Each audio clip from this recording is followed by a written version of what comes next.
Hello friends, welcome to Sundar's lunch box. ఈరోజు పప్పులేమీ నానబెట్టకుండా అప్పటికప్పుడు వేసుకుని దోశల రెసిపీని చూద్దామండి.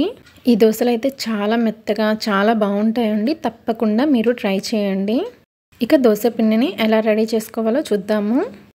ఒక బౌల్ తీసుకొని దానిలో 1 కప్పు వరకు గోధుమ పిండిని వేసుకోండి. తర్వాత ఈ పిండిలో కొద్దిగా నీళ్లు వేసుకుంటూ ఉండలేమీ లేకుండా పిండిని బాగా కలుపుకోండి. మీరు ముందుగానే ఎక్కువ నీళ్ళు వేసి పిండిని కలిపారంటే ఉండలు కట్టేస్తుందండి. అందుకని కొద్దిగా నీళ్ళు వేసుకుంటూ పిండిని ఉండలు లేకుండా కలుపుకోండి. పిండిని ఉండలు లేకుండా ఇలా జారుగా ఉండేట్లు కలుపుకోవాలి. పిండిని ఇలానే కలుపుకోండి, గట్టిగా కలుపుకోవద్దు. పిండిని గట్టిగా కలుపుకున్నారంటే దోశ వేసుకునేటప్పుడు పిండి పెనానికి అతుక్కుపోయి దోశ రాదండి. అందుకని పిండిని జారుగా కలుపుకోండి.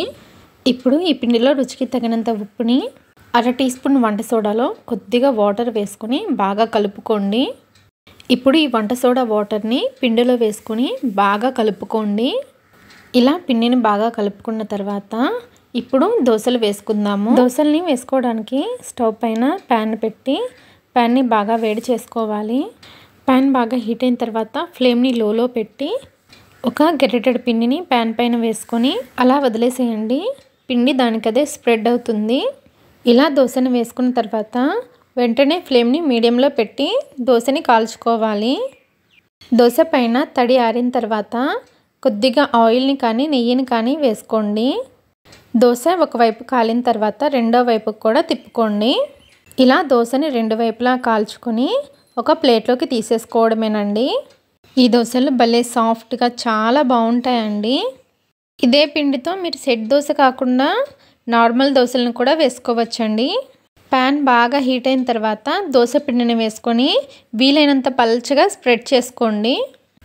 దోశ పైన తడ ఆరిన తర్వాత కొద్దిగా ఆయిల్ని కానీ నెయ్యిని కానీ వేసుకొని దోశని 2 వైపులా కాల్చుకొని ప్లేట్లోకి తీసుకోవడమేనండి. మనకి ఎలా కావాలంటే అలా వేసుకోవచ్చండి దోశల్ని. చూసారు కదండి, అప్పటికప్పుడు చాలా సింపుల్గా దోశల్ని ఎలా వేసుకోవచ్చో. ఈ దోశల రెసిపీ కనుక మీకు నచ్చినట్లయితే సుందర్స్ లంచ్ బాక్స్ ఛానల్ని లైక్ చేసి, షేర్ చేసి, సబ్స్క్రైబ్ చేసుకోండి. Thanks for watching.